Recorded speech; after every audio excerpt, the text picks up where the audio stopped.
After 37 years, people finally figured out what really happened to Andy Gibb, and it's sadder than we thought. Andy Gibb was born Andrew Roy Gibb on March 5, 1958 in Manchester, England. He was the youngest of the Gibb brothers. His family became super famous for making amazing music through the huge success of the Bee Gees. His older brothers Barry, Robin, and Maurice were in the Bee Gees, but Andy wasn't in the original group. But he was going to make his own big mark in music. He grew up partly in England and partly in Australia, where his family moved in the mid-1960s. This move changed Andy's early life, letting him experience both British and Australian ways of living, and helping build the base for his music career. From when he was little, Andy had a natural gift for music. His boyish good looks, easy charm, and naturally warm voice showed hints of theater he would become. Andy's music career started in the mid-1970s. He got help not only from his amazing talent, but also from the help and songwriting skills of his brothers. His first album, Flowin' Drivers, came out in 1977 and had 2 #1 hits in America. I Just Want to Be Your Everything and Love Is Thicker Than Water. These songs were more than just popular hits. They were catchy, heartfelt pop songs that captured the romantic feelings of that time and made Andy loved by millions of fans around the world. He could show real emotion through his smooth high voice and heartfelt singing. This made him stand out. A son of the most special voices of late 1970s.by 1978, Andy became incredibly famous with his second album, Shadow Dancing. The main song became his third #1 hit in America, an amazing thing that put him with only a few other singers in pop history. He was suddenly a teen heartthrob loved not only for his music but for his striking good looks and friendly personality. Andy's quick rise to fame came with lots of TV appearances, including guest spots on Solid Gold, The Love Boat, and even co-hosting American TV series Solid Gold. People also talked about his relationships with famous women like Dallas star Victoria Principal, which made the public even more interested in his personal life. In early 1987, Andy Gibb, who had struggled with drug problems for a long time, went to a drug treatment center. This wasn't his first time trying to get clean. Gibb had fought addiction for most of his adult life, facing many failures that had messed up both his personal life and his promising music career. Even with all the problems, this time felt like a moment of careful hope for him. Gibb really believed he had in his bad habits. Feeling a new sense of determination and clearness, he pictured a fresh start, not just personally, but work-wise, and started actively planning his return to the music business with the goal of getting back the success that had once seemed almost certain. His focus now is on getting a recording deal that would let him put out a new album in 1988, showing a possible comeback after years of unsteady work and public struggles. By June 1987, Gibb went back to the recording studio with a mix of excitement and careful hope, knowing fully that this might be his last chance to secure his place in the music world. During these times, he recorded 4 new songs, putting his emotions, experiences, and artistic feelings into the tracks.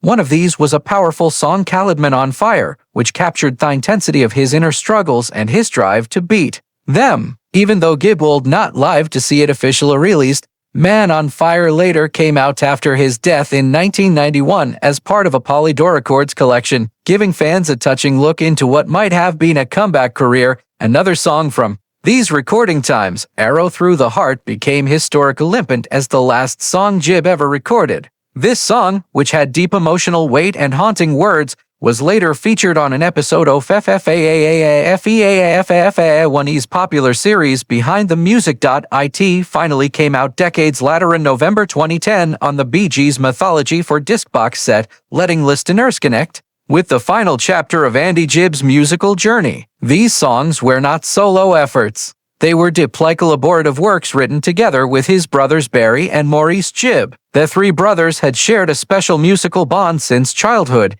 and their working together here was both proof of their lasting family ties and a reflection of the trust and creative teamwork they had built over years of working together. The songs were first captured as demo recordings with engineer Scott Glazel, whose technical skills helped save the emotional feeling and raw quality of Gibb's performances. These demos eventually reached Clive Banks, an executive from the English part of Land Records, who saw the potential in Gibb's renewed artistry. while Andy Gibb never officially signed a recording contract during this time. The record company had real plans to put out this music, including a single planned for spring in Europe, followed by another single that summer, with the album itself to be released after that. This plan showed the music industry's belief in his ability to sell records and hinted at the possibility of a full-scale comeback. An opportunity that sadly Gibb would not live to make real. Among Andy Gibb's impressive hits on the pop music charts were several unforgettable songs that secured his place in music history. Besides his earlier chart toppers, his other top 10 hits included The Happy and Romantic and Everlasting Love, a Barry Gibb-written song that perfectly mixed soft rock and disco sounds, connecting deeply with his fans. There was also the passionate and yearning Desire, a song that showed Andy's ability to put emotion into every note, and Our Love Don't Throw It All Away, a tender love song that became an anthem for lovers in fragile relationships. These songs made Andy's reputation solid not only as a teen idol, but also as an artist who could show both the joy and pain of love through his music. His talent didn't go unnoticed by the industry. At the 20th Annual Grammy Awards, Andy's musical achievements were officially recognized with 2 Grammy Award nominations, an amazing thing for such a young artist at the time. These nominations put him alongside some of the most celebrated performers of the late 1970s, proving that his artistry was not just because of his famous family name, but a reflection of his own skill and charisma. Besides Grammy nominations, Andy also earned nominations for 2 American Music Awards, proof of his widespread popularity among audiences and critics alike in the United States. Andy's appeal went beyond his voice and melodies. He was also admired for his physical charm and boyish good looks. Years later, he would be placed at number 82 on VH1's list of 100 sexiest artists, recognition that showed his status as a heartthrob whose magnetic presence was as powerful on stage as it was on television and in photographs. However, despite his overwhelming popularity in thus, Andy struggled to copy the same level of success in his home country, the United Kingdom. In Britain, he hadn't won top 10 hit, An Everlasting Love. This difference in chart success between the 2 countries hinted at the challenges of keeping up an international career, even for someone with huge talent and a high-profile family. Unfortunately, as 1980 seconds went on, Andy's life began to take a darker turn. The pressures of fame, combined with personal insecurities and the never-ending demands of the entertainment industry, led him down a self-destructive path. He became increasingly unreliable, often missing performance rehearsals and work commitments. His once bright and promising career began to fall apart as he sank deeper into a mess of drugs, alcohol, and reckless behavior. This troubling decline not only damaged his work reputation, but also strained his personal relationships. The consequences were quick and harsh. Andy was removed from high-profile musical theater productions such as The Pirates of Penzance and Joseph and the amazing Technicolor Dreamcoat, both of which had been promising ways to expand his career beyond the pop charts. In 1981, he was also fired as the co-host of the popular television music program Solid Gold, a job that had given him weekly exposure to millions of viewers. The Celesses dealt crushing blows to his career momentum. With all the mounting Andy's mental and emotional health began to suffer. The combination of career setbacks, substance abuse, and inner turmoil threw him into a deep depression. Money-wise, he was also in trouble. By 1987, after years of poor decisions and growing debts, had declared bankruptcy. This public money collapse marked a painful low point in a life that hadn't seemed destined for unlimited success. The sparkle that had once assured Andy Gibb was now dimmed by a painful reality. A young man with amazing gifts brought low by the pressures and temptations of the very world that had once embraced him. Andy Gibb's personal life took a big turn on July 11, 1976, when at just 18 years old, he married Kim Reeder, an Australian woman he had met while living in Sydney. At the time, Andy's music career was still in its early stages, and the marriage was marked by the challenges of youth, distance, and the pressures of a growing career. Their relationship, though passionate at first, quickly became strained because of Andy's growing fame, increasing work commitments, and the long separations caused by his rising career path. Less than 2 years later, the couple's differences became impossible to fix, leading to their divorce on January 15, 1978. However, their story did not end with legal end of their marriage. Just 10 days after their divorce on January 25, 1978, Kim gave birth to their daughter Peta in Sydney, Australia. The timing meant that Andy, now living mostly in other countries, was neither for her birth. Despite the huge joy a child can bring, Andy's connection to Peta would remain limited to his life. Reports say that he met her only once in 1981 during a brief visit to Australia. That single meeting was bittersweet, an encounter filled with curiosity and emotion, Butoni that sadly did not lead to an ongoing father-daughter relationship. Peta grew up with her mother in Australia and used the name Peta J. Reader Gibb. Showing both sides of her family heritage. As an adult, she developed a deep love for animals, especially Staffordshire Bull Terriers, and became a respected breeder within the Australian dog community. Her expertise and dedication to the breed eventually led her to become a dog show judge in New South Wales, where she earned a reputation for her knowledge and fair judging style. In her personal life, Peta found happiness when she married Emmett Weber in January 2008, beginning a new chapter far removed from the famine craziness of her father's world.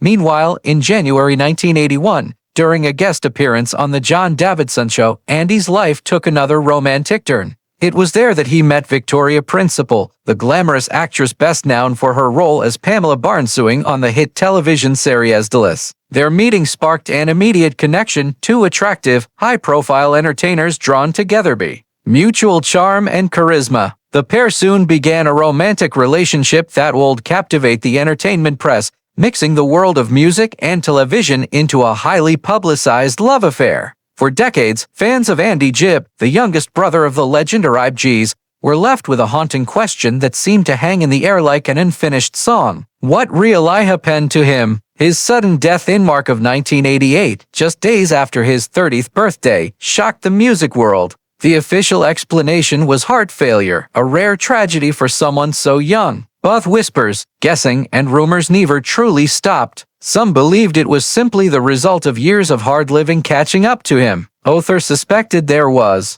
something deeper, more complicated, and more heartbreaking than the public had been told. For years, friends, family members, and devoted fans could only piece together bits of the truth from interviews, memoirs, and the occasional rare admission. The mystery became more than just curiosity. It became a wound in pop culture history. Andy had been a bright star who rose meteorically in the late 1970s with hits like I Just Want to Be Your Everything and Shadow Dancing, and his fall from grace seemed equally sudden and baffling. After his passing, there was a respectful silence from those closest to him, as if some truths were too painful to voice. While his older brothers, Barry, Robin, and Maurice, occasionally spoke about his personal struggles, they often chose their words carefully, leaving huge gaps in the story. For many years, the public story was that Andy had simply lost his way and couldn't recover. Butte insiders hinted there was far more behind his decline than anyone wanted to admit. Then 37 years later, a combination of personal revelations, private letters, and long-hidden interviews began to shed light on the reality of Andy Gibb's final years. Former colleagues, friends, and even medical professionals who had treated him started to come forward, breaking silence they had kept out of loyalty and grief. What emerged was not the neat, tragic story that fans had long imagined. It was a much messier, raw, and more painful truth. His health problems, once believed to be entirely caused by years of drug abuse, were far more complicated, involving not only the image of past addiction, but also severe emotional and mental health struggles that had been misunderstood or ignored in a time when such as who carried heavy shame. Perhaps most shocking of all was the revelation of how close Andy had come multiple to making a full comeback, not just work-wise, but in his personal health and happiness. There were periods in the years before his death when he was sober, writing new songs and speaking excitedly about the future. But those moments were fragile, easily broken by loneliness, the crushing pressure of living in the shadow of his famous brothers, and an unresolved heartbreak from relationships that had ended badly. The mystery wasn't single event or sinister conspiracy. It